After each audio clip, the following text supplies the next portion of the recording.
Compañeras, compañeros, camaradas, todas, todos, bienvenidas una vez más a este espacio, como pez en el agua, donde estamos indagando, buscando, preguntando a diferentes personalidades, distintas historias, distintas tradiciones, su devenir en el mundo, para intentar entenderlo un poquito mejor y de esa forma también tratar de transformarlo. Cosa que es difícil, pero nunca dejaremos de intentar. Y por eso invitamos ahora a una compañera que viene de teatro.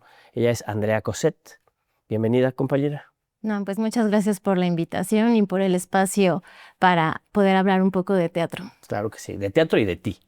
Porque Andrea Cosset es docente, es actriz, es licenciada en literatura y Literatura dramática y teatro. literatura dramática y teatro por la UNAM.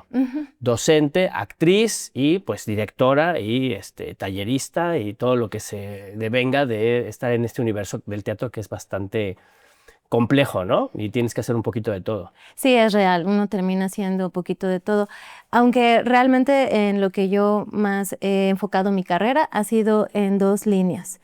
La que sería mi carrera como actriz, pero también la carrera de teatro comunitario a la que yo me refiero. Exacto. Y es justamente donde yo pues busco aterrizar las herramientas teatrales a grupos vulnerables o de atención prioritaria para que la herramienta teatral sea un mecanismo de expresión o de sublimación de las situaciones que viven. Personas vulneradas y vulnerables, ¿no? Sí, vulneradas y vulnerables, claramente. Todos los que somos vulnerables hemos sido Sí. vulnerados, Sí. ¿no? Y ahí hay una cuestión de contexto y de injusticia. ¿El teatro es una herramienta para luchar contra la injusticia o soportarla o superarla? Bueno, yo creo que el quehacer teatral por sí mismo es un reflejo de la sociedad. Entonces, podemos hacer teatro de denuncia, claro, que sea muy específico lo que queremos denunciar, pero la herramienta teatral, el poder crear estos mecanismos de ficción donde el ser humano se refleja, pues se puede tener como un resultado a dos niveles, como creador escénico, pero también como parte de un público, ¿no? Que puede participar o que solo puede contemplar, ¿no? También. Claro. Y por eso es tan importante esto de ir construyendo un público, Sí. ¿no? Sí, sí, ¿Cómo sí. vamos en eso? Bueno, es que el construir un público, sí, en cuanto a mi carrera como actriz, pues ha sido todo un camino en donde yo me he sentido muy afortunada, porque he tenido el privilegio de trabajar con personas muy talentosas, con gente del gremio que yo admiro mucho, y en producciones pues, de Teatro UNAM que a mí me llenan el corazón y me han dejado muchísimo. Digo que soy afortunada porque generalmente he tenido la suerte de que me han llamado para trabajar en los proyectos, ¿no? Claro, otros se han conseguido a partir de audicionar y de hacer como castings, pero en su mayoría ha sido porque han visto mi trabajo y entonces me invitan a trabajar, ¿no? Por eso mi carrera de actriz, pues, para muchas personas podría ser que ha ido lenta, ¿no? Como que no he sido una persona que me dedique de lleno a hacer audiciones o casting, sino como dejando un poco que las cosas fluyan. También me gusta mucho trabajar uniéndome con mis compañeros y creando un espectáculo de cero. Claro, ahí en esas perspectivas, en esos modos de producción, pues uno se compra su obra de teatro.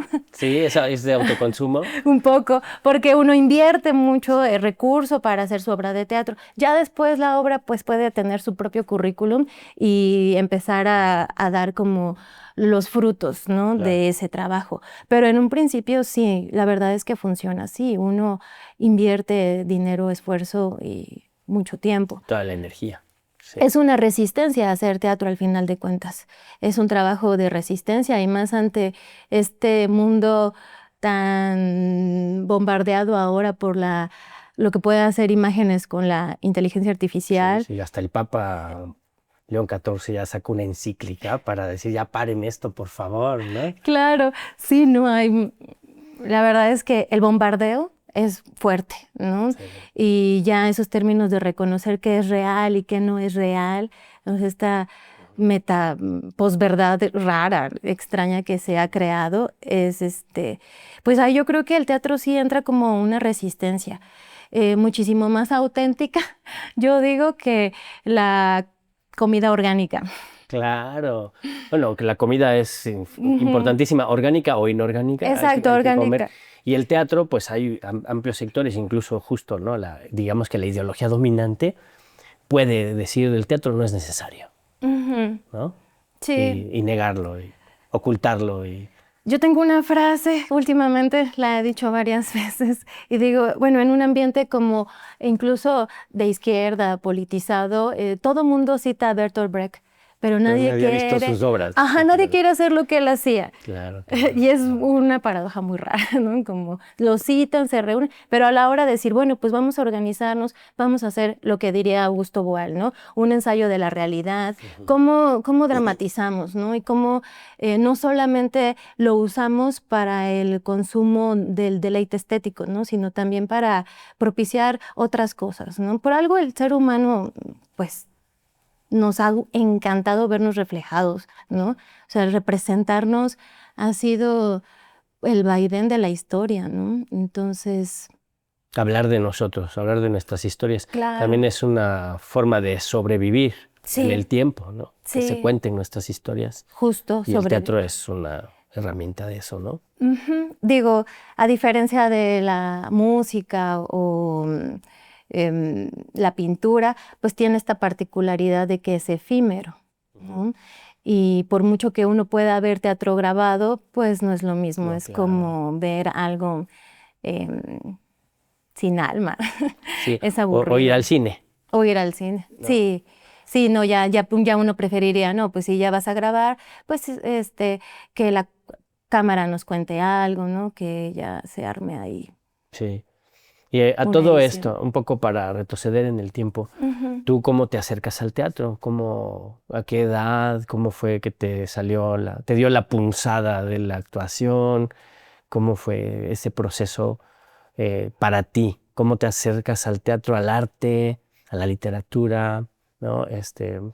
Pensando justo en compartir esa experiencia para otras personas que no sepan cuál es el sentido de su existencia. ¿Qué pasa? Pues tal vez es ir a la raíz. Pues realmente es por mis padres. Ajá. Mi mamá es pedagoga y mi papá es comunicólogo. Y cuando éramos niños nos hacían títeres. Tú y tus hermanos. O sea, ellos con 2 amigos más hacían una obra de títeres y nos la presentaban en nuestros cumpleaños. Y luego en verano, cuando nosotros teníamos más tiempo, pues montábamos cuentos. Qué bonito. Ajá, hacían como cursos de verano, porque éramos muchísimos primos. Yo crecí en la periferia del norte, en la Gustavo Amadero. Entonces, pues en la dinámica del barrio, pues mis primos vivían muy cerca, ¿no? Y éramos 12 primos que llegábamos a la casa de mi abuela. Todo un kinder. Todo un kinder, sí, exacto. Pues obviamente salíamos a las 12:30 de la primaria. Toda mi vida estudié en escuela pública. Toda. Muy bien. Sí, no, yo lo agradezco mucho porque la verdad es que se complementaban para mí muchas cosas, ¿no? Si mis papás eran un poco más académicos y les gustaba llevarnos a obras de teatro o a conciertos gratuitos que hubiera y estaban cazando a ver a dónde nos llevaban, me acuerdo que mi mamá me llevaba mucho a estas obras de Alas y Raíces que había. ¿Y tú has colaborado en Alas y Raíces? Sí, después terminé Además, colaborando. Fue muy bonito, muy bien, sí. Pero no me adelanto. Cuéntanos, perdón. Y bueno, pues eso siempre se le sumó pues a la cultura barrial que hay en la Ciudad de México, que es muy rica, ¿no? Sí. Y además creada por esta estructura en donde está la iglesia, está una gran explanada, está el mercado, ahí está el kinder y a un lado la primaria, ¿no? Y todo el mundo, siempre hay una convivencia por cualquier motivo, ¿no? Desde que la plaza, bueno, ahí la explanada se llena por la feria de la iglesia o un evento del mercado. Entonces, pues yo convivía mucho con mis compañeros del kinder y de la primaria porque todos íbamos ahí a la redonda, vivíamos en las manzanas. Qué bonito. Sí, entonces yo creo que desde ahí pues se gestó como esta cosa lúdica. Sin embargo, lo descubrí, o sea, descubrí realmente que quería estudiar literatura dramática y teatro hasta que estaba en el último año del CCH Vallejo. Está muy bien, es un buen momento para tomar decisiones. Sí, mi madre tenía un librote de las carreras de la UNAM Ay, y me dijo... busca tu vocación. Ajá, sí, literal me lo dijo, toma, revisa qué hay y qué te gusta. Y yo... Híjole. Ajá, pues sí fue bueno, porque yo dije, bueno, a ver, de ciencias, biología, a ver, sociales, sociología, puede ser, y ya llegué al otro apartado, y estaba en letras, historia, y estaba la literatura dramática y teatro, pero pues la verdad es que leyendo el plan de estudios me encantó. Y yo dije, este plan de estudios está hecho para las cosas que yo he ido aprendiendo de diferente modo, Claro. y las articula. Me animaré porque yo en la vida había hecho teatro. Ahora, cuando lo leí, yo no había entendido que sí te ponían a hacer teatro. Yo creí que iba a llegar a una carrera... A escribir. Ajá, teatrología, ¿no? Como el estudio del teatro. Para ¿no? ser crítico. Ajá, ¿no? Para conocer ahí el teatro, pero no para hacer teatro. Para destrozar a los teatreros, pero no hacer teatro. Exacto. Que les encanta mucho, ¿no? Exacto, ¿no? Como un buen crítico. Dije, Sí, claro, eso puedo hacer. No, pues ya cuando entré el primer día de clases, pues clase de actuación en el área de teatros, pues en un teatrito chiquito. Es ahí en la Facultad de Filosofía y Sí, Letras. ahí en ¿no? Que además es un ambiente así... Muy agradable, sí. Intelectual, brutal, ¿no? Sí, sí, ya después uno empieza a conocer como de otras carreras. Toda la fauna, ¿no? Sí. Sí, qué bonito. Entonces, pues ya llegué y el maestro Rafael Pimentel nos dice, bueno, para poder pasar el curso van a tener que hacer un monólogo. Y yo, o sea, sí fue como de los impactos más grandes que he tenido en mi vida. Hasta recuerdo haber llegado y les conté a mis padres, creo que el maestro está mal. Fíjate. Que vamos a hacer un monólogo. Yo creo que ya después se va a ir dando cuenta quién sí, quién no. Pues no sé, como que no me lo imagino. Y pues fue muy agradable porque hice exactamente lo que él dijo que se hiciera. O sea, yo no venía con cursos de teatro, no venía con cursos de actuación, no sabía nada. En blanquito hice lo que el maestro dijo desde actuación vivencial, Stanislavski, manual, El manual, claro. ajá, ¿no? Emociones, memoria emotiva, circunstancias dadas, y lo jugué y no me fue mal. Entonces, Y ese trabajo que suena muy interesante era escribir tu monólogo y actuar tu monólogo. O bueno, escribirlo nada más. no, más bien buscar un monólogo. Buscar un monólogo. Buscar un monólogo que no estuviera en verso, que tenía varias restricciones. Eran que no estuviera en verso, también que no fuera dramaturgia contemporánea y que de preferencia el personaje ondara en nuestra edad. Entonces, él nos dio varios monólogos. Yo, pues la verdad también no conocía mucho de teatro, había leído poquito teatro. Entonces, en una semana elegir un monólogo, dije, no, pues vamos por los que él propone. A la segura. Sí, y elegí un monólogo de Emilio Carballido que se llama La Cela Ginela. La Ginela. Ajá, Sí, la conozco. Sí, Sí, es un monólogo muy simpático, sí, chiquito. Qué interesante. Oye, ¿y hubo un momento donde tú dijeras, estoy enamorada de este oficio, de esta carrera? O a veces dices, híjole, esto está muy rudo, yo mejor me bajo del barco. No, de actuar no. No, la verdad yo, o sea, en el ejercicio de la actuación he encontrado, he descubierto todo un mundo muy complejo. Para mí actuar, la verdad es que sí es mi pasión, me encanta y me encanta también enseñar a actuar. O sea, también me encanta que las herramientas actorales se conviertan en herramientas funcionales para la vida cotidiana. Eso. Uh-huh. ¿Y eso cómo es? ¿Cómo una herramienta actoral se convierte en una herramienta para la vida cotidiana? ¿En qué sentido? ¿Cómo se explica eso? Bueno, yo lo planteo desde dos líneas. Pensando en que si quieres ser actante o solamente quieres contemplar el teatro, ver el teatro, ¿no? Desde fuera. Entonces, yo creo que desde la línea como actante,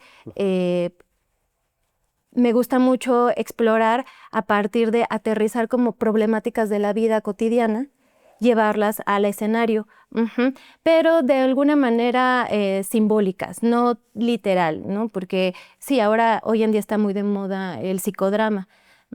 Como terapia, ¿no? Como terapia, pero realmente yo creo que si la finalidad es hacer teatro, termina siendo terapéutico sin ser terapia. Y a mí esa línea me ha gustado más.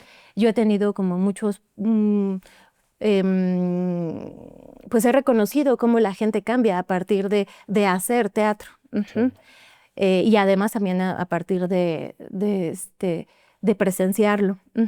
En el reclusorio, en la primera experiencia que tuve haciendo teatro penitenciario, éramos 5 chicas entrando a un reclusorio varonil. Entonces, evidentemente, el primer día teníamos 30 que querían participar en el taller. Ya las puras dinámicas de actuación y mantener como el ambiente teatrero y realmente hacerlo como manual, pues esas dinámicas dan como resultado quién realmente sí quiere estar en el taller y quién no.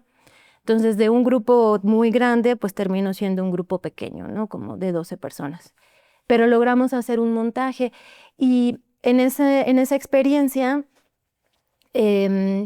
yo recuerdo mucho varios compañeros que estaban, o sea, incluso su gesto era fuerte, ¿no? Era muy fuerte y había mucha hostilidad. Compañeros de la población. Sí, de las personas no liberadas, tenían una carga muy enojada, ¿no? Todo el tiempo estaban muy enojadas. Entonces, cuando hacíamos los ejercicios de liberación emocional o cosas de ese estilo, no, pues era a veces muy fuerte, catártico. Casi todos los ensayos eran catárticos para ellos. Y poco a poco, a varios fue muy raro cómo físicamente su cuerpo empezó a cambiar, ¿no? O sea, las personas que estaban muy así, de repente el entrecejo se abrió y la mirada se empezó a cambiar, ¿no? Y también el cómo empezaron a asumir los problemas, porque evidentemente vivir ahí pues implica... Tiene ciertos problemas, ¿no? Algunos retos. Algunos retos, sí. De sobrevivencia. Qué tremendo. Sí. ¿Y cómo llegas? Ahora sí que ya dando ese salto cualitativo, ¿cómo saltas de la universidad, la Facultad de Filosofía y Letras? Me imagino que te recibes y luego empiezas a ejercer, o durante tu formación ejerces y te vas a los talleres y al trabajo en las penitenciarías. ¿Cómo es ese proceso? También ha sido un camino muy fortuito para mí, porque realmente igual me han invitado a trabajar para eso, a colaborar haciendo justo un ensamble comunitario y tratar de justo involucrarnos con los grupos que no son actores, no son actrices, pero quieren o pretenden usar la herramienta. Entonces, la primera vez que pasó fue en una compañía de teatro que se llama Borderline Teatro. La directora se llama Itzel Enciso. Y yo a Itz, pues nos conocimos en la facultad. Ella es también de mi generación. Cuando recuerdo muy bien, recién acababa de pasar lo de los 43, Itz me llama. Bueno, un día nos encontramos, platicamos, como que ahí hubo una conexión. Después me llama y me dice, oye, ¿no quieres ir a la marcha a hacer un performance en el transcurso de la marcha? Y no sé qué. Yo dije, sí, vamos. Entonces ahí como que ese día, yo siento que ahí se sembró lo que ella después había estado buscando. Porque ella es la que realmente gestiona la idea de hacer una obra de teatro y es que nos invita como actrices. Entonces, Itzel era la directora y nosotras éramos actrices, hacíamos los personajes femeninos con los compañeros de las personas privadas de la libertad. Entonces fue una experiencia pues muy enriquecedora porque no estábamos del lado del director o de la dirección, de la directora, sino implicados. Y justamente implicados, el reto era jalarlos a la circunstancia para que justo accedieran a ese lugar mucho más orgánico y se salieran de formas. Claro. Actorales. ¿Y tú qué resultados veías así, digamos, a mediano plazo con los compañeros que se incorporaban? Algunos se quedaron dedicándose más al teatro o fue nada más Sí. como la experiencia y ya? No, pues el resultado fue que hicieron su propia compañía de teatro Qué interna bonito. y se llamaba Los Radicales. Y estuvieron varios montajes. Ya, o sea, se hizo el grupo. ¿Eso fue en Oriente, el Reclusorio Ujú. Oriente? En el Reclusorio Oriente se llamaban Los Radicales, pero ya después, pues pasó lo que bueno, que pasó, ¿no? Que se fue disolviendo Fueron saliendo. porque fueron saliendo, Sí, qué bonito. exactamente. Ya se quedaron ahí, ahorita del grupo, hasta donde yo tengo enterada, hasta donde estoy enterada, estará 1 o 2 de lo que era esa compañía. Los Radicales. Ujú. ¿Y ahorita siguen todavía en el trabajo con las penitenciarías o eso no Bueno, con está? ella terminó ese trabajo, después ella me dijo que si no me quería quedar con el taller, yo me quedo con el taller y ahí mismo en el Reclusorio Oriente contacto a un compañero que encuentro ahí mismo trabajando con la orquesta de vientos que tiene el reclusorio.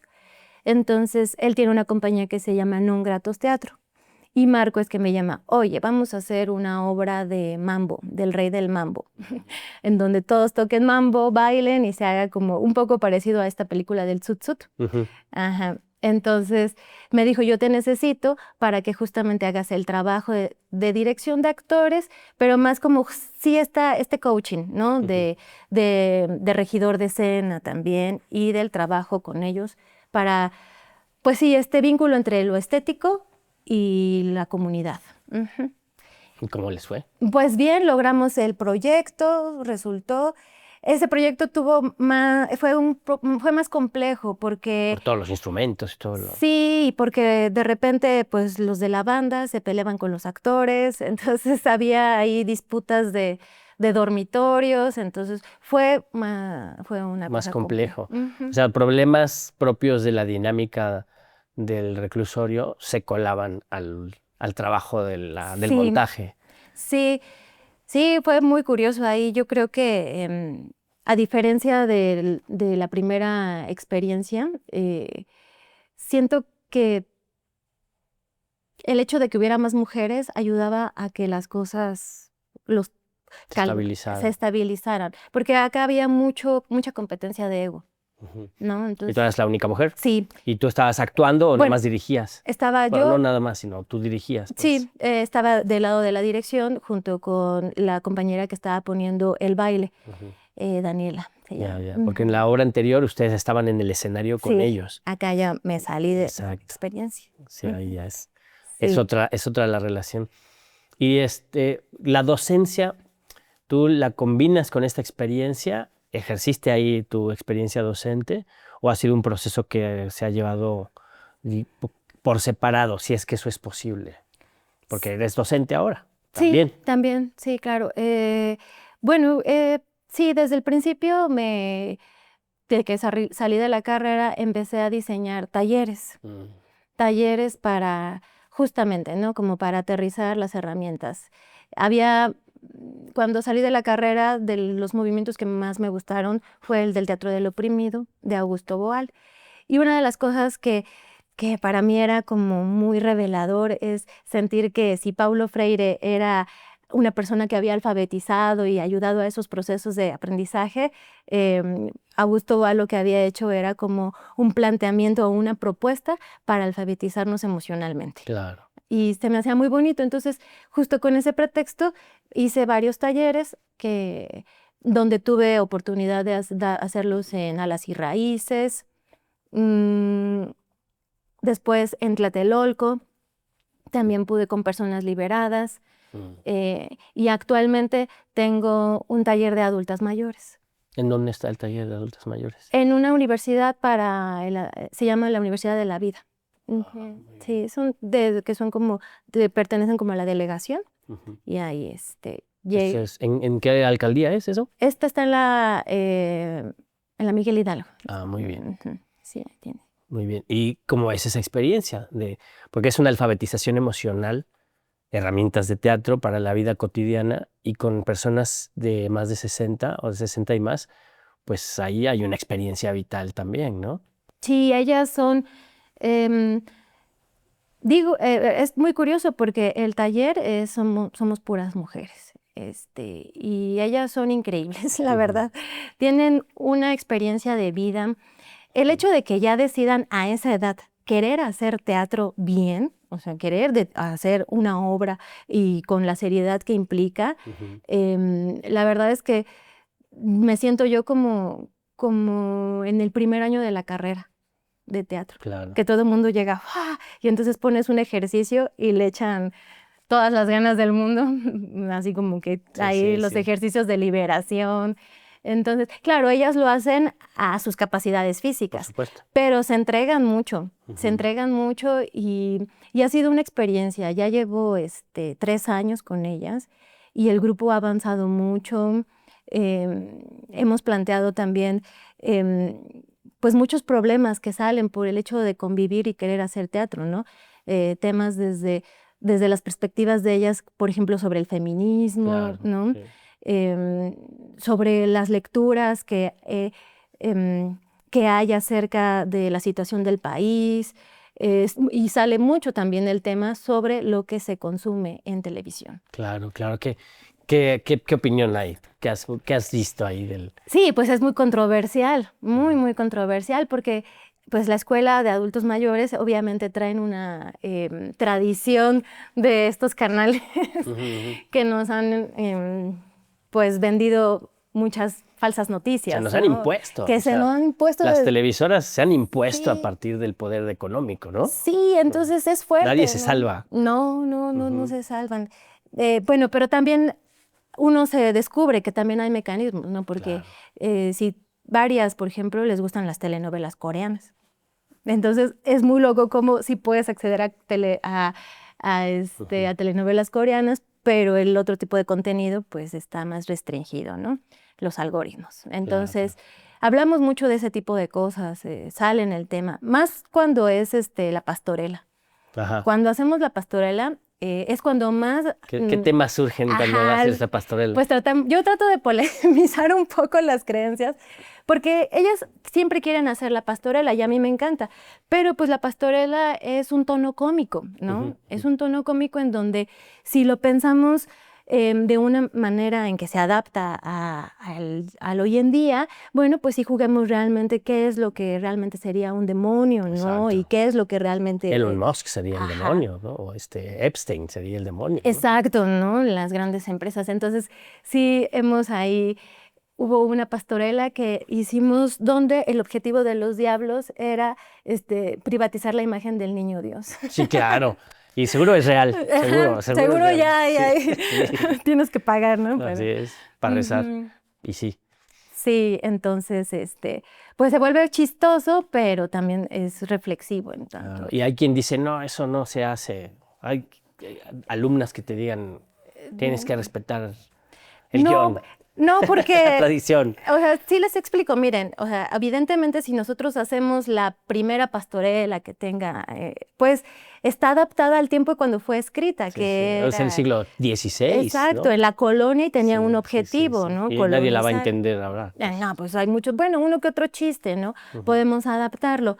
Y entonces lo que digo, bueno, claro, está esta disputa en la estructura de la pastorela y pues al final está el momento lírico, el momento simbólico. Y ahí es cuando todo el mundo, pues ya, que es la imagen, cuando llegan o cuando sí se logra este momento de unión y de comunión que tiene que tener de alguna manera la estructura de la pastorela. Sí. Entonces, al tener ese último momento, pues ya todo el mundo queda muy contento. Ah, qué bueno. Porque es chistoso, que es el propósito y está pues lo místico de la Navidad, ¿no? Claro.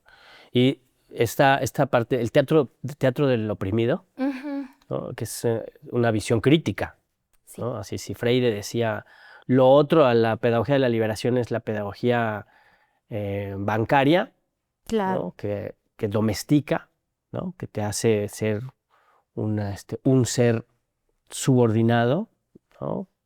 Útil, funcional para un sistema de explotación. La pedagogía de la liberación es para salir de esa situación. El teatro de los oprimidos, que sería lo otro de ese teatro y cómo lo vives tú. En la Universidad de la Comunicación doy una materia que se llama Historia del Teatro. Y en esa historia del teatro y del espectáculo. Entonces, pues vemos desde los griegos hasta pues lo que vendría siendo Bertolt Brecht o el teatro latinoamericano, el teatro del oprimido, el teatro de Cali, como por ahí llegamos. Y ya cuando topamos esos últimos movimientos, la reflexión en torno, que a mí me gusta rescatar, es en torno justo al cómo se usa la catarsis. Yo creo que ahí hay una cosa que es muy importante reconocer, porque la catarsis es un juego en donde el espectador, no el actante, eso sucede en el espectador, tiene este momento emocional fuerte, donde purifica una emoción, donde el haberse sentido empático con el personaje principal, llega a la catarsis y es un efecto físico que nos da tranquilidad.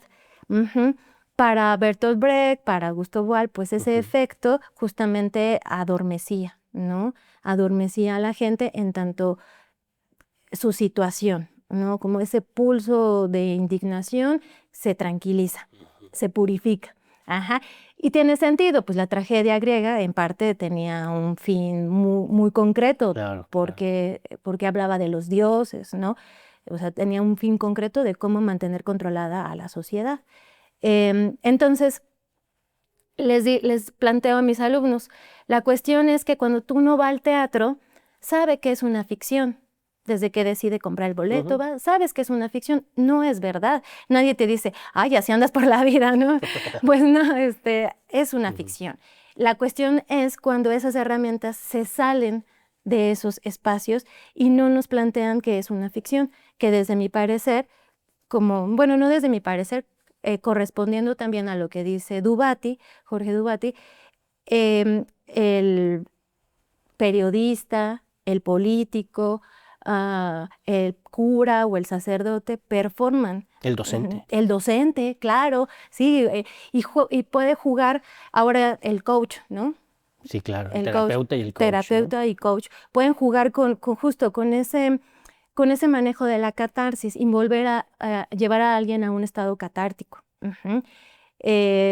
Ahora, eso sí se puede sublimar, pero también se puede utilizar para tener a las personas, pues, de alguna manera sometidas. Sí.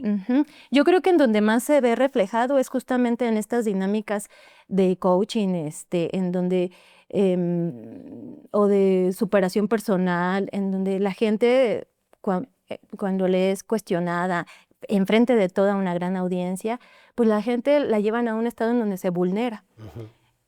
Y luego ese acto de vulnerar, pues obviamente genera una adrenalina, purificas y yo creo que inconscientemente quieres más. Claro. Y se vuelve codependiente. Sí. ¿No? Y algunos sistemas religiosos hacen eso también. Sí, muchísimos, ¿no? Han de ser los más profesionalizados en el tema, ¿no? Tienen 2000 años, ¿no? Cuenta, claro, sí. Hay de experiencia ahí. Sí, claro, sí. Sí, pues. Y eso la pedagogía, bueno, no la pedagogía, este teatro del oprimido busca desarrollar una conciencia, despertar una indignación.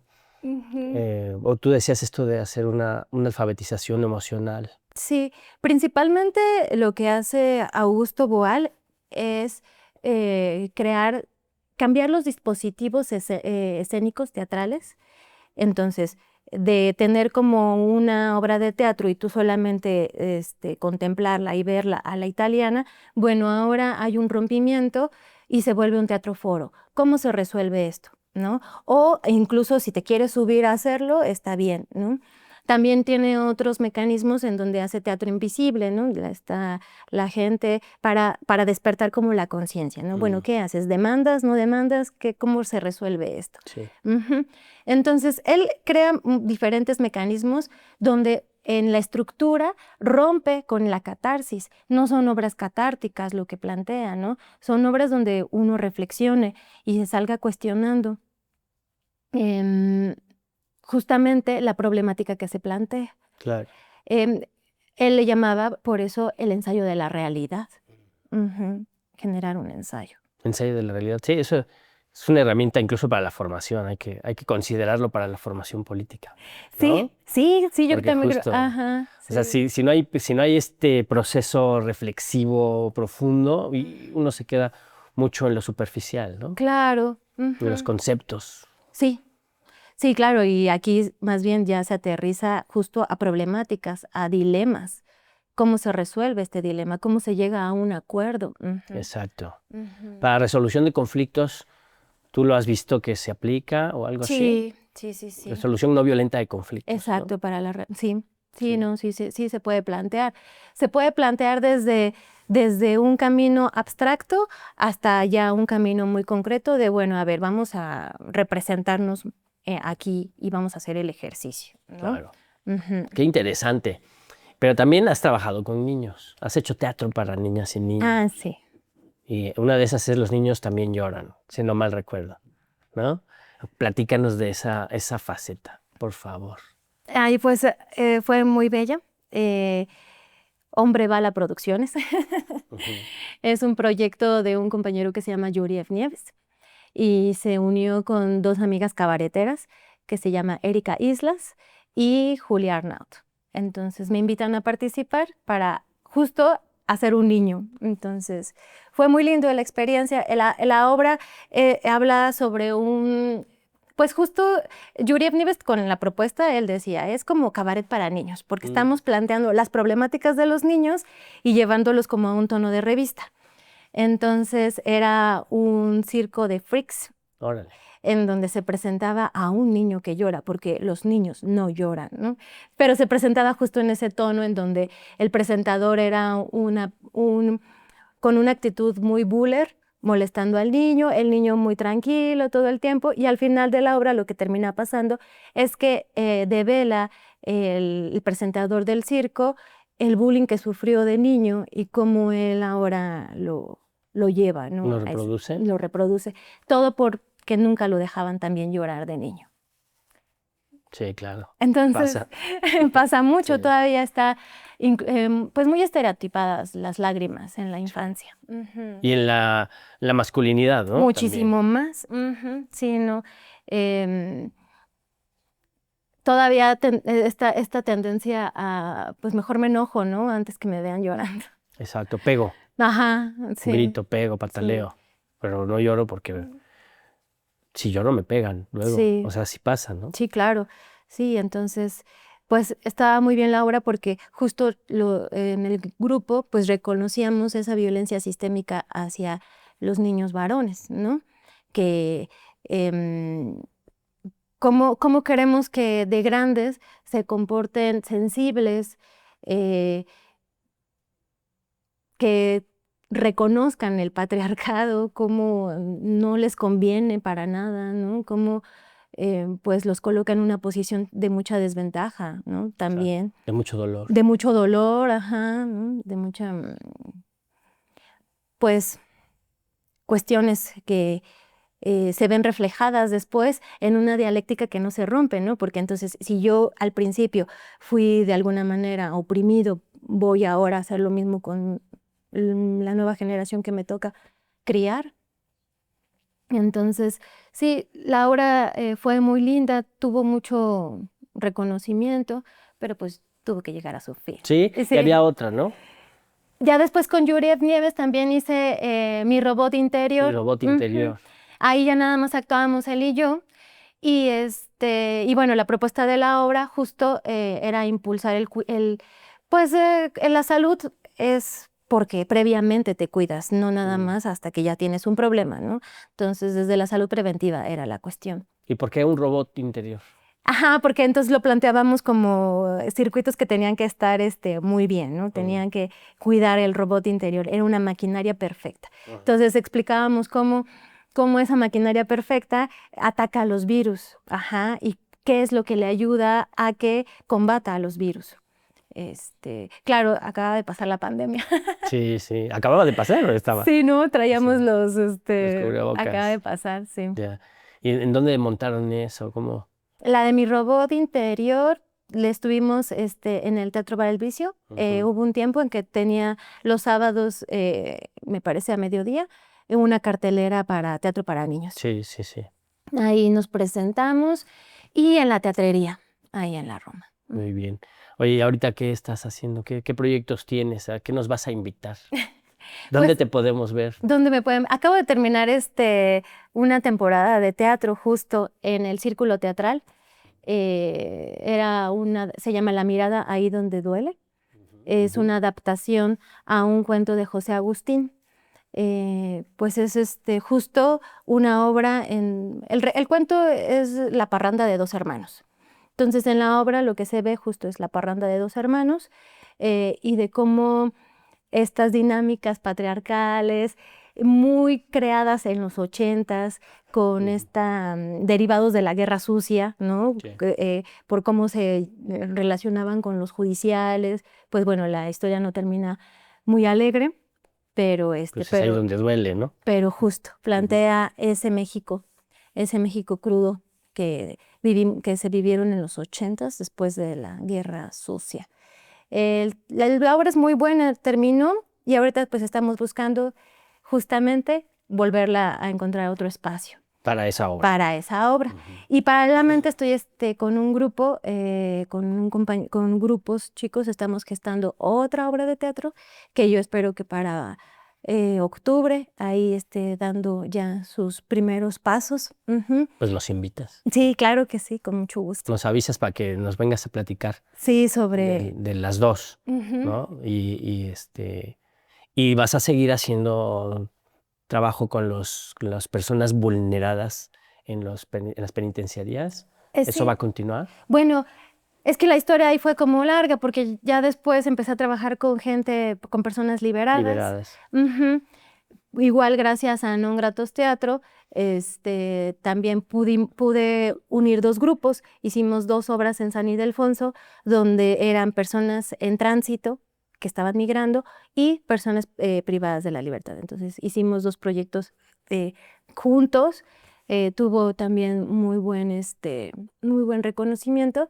Y ahorita básicamente lo que tengo y quisiera que pues se presentara es el grupo del teatro de mi abuela, con el grupo de las mujeres. ¿Así se llama? El teatro de mi abuela. ¡Ay, qué buena onda! Sí, se llama el teatro de mi abuela. Entonces, me gustaría que con ellas ya estamos trabajando para realmente tener una experiencia teatral en tanto presentar la obra completa, porque en la escuela tenemos pues tiempo limitado, son de 15 minutitos para una presentación, pero ahí estamos ya dando ese salto. Pues ojalá que tenga mucho éxito eso. Gracias. Sí, igual les contaré porque por favor. Es muy interesante. Sí, sí lo es. Pues te agradecemos mucho tu sabiduría y tu compartir a este espacio. Pues muchas gracias de verdad por darle un espacio a este quehacer teatral que es muy amplio, ¿no? Sí. Realmente hay mucho que sacarle al oficio, a nuestra lucha. Sí, la resistencia y la lucha y la propuesta, hay mucho éxito con eso de la alfabetización emocional, ¿no? Que yo creo que debería ser política pública, ¿no? Yo también, sí, claro. Sí, todos necesitamos nuestra salud emocional y que además los medios masivos de comunicación respeten esa salud emocional, ¿no? Claro, además. Ahí va la cosa. Sí, a partir de reconocerla, plantearon esta. Sí. Muchas gracias. Bueno, pues muchísimas gracias. Pues mucho éxito y a todo dar contigo. Muy bien. Andrea Cosset, muchas gracias por estar con nosotros. Aquí en la 4TV, aquí la vio, aquí la escuchó.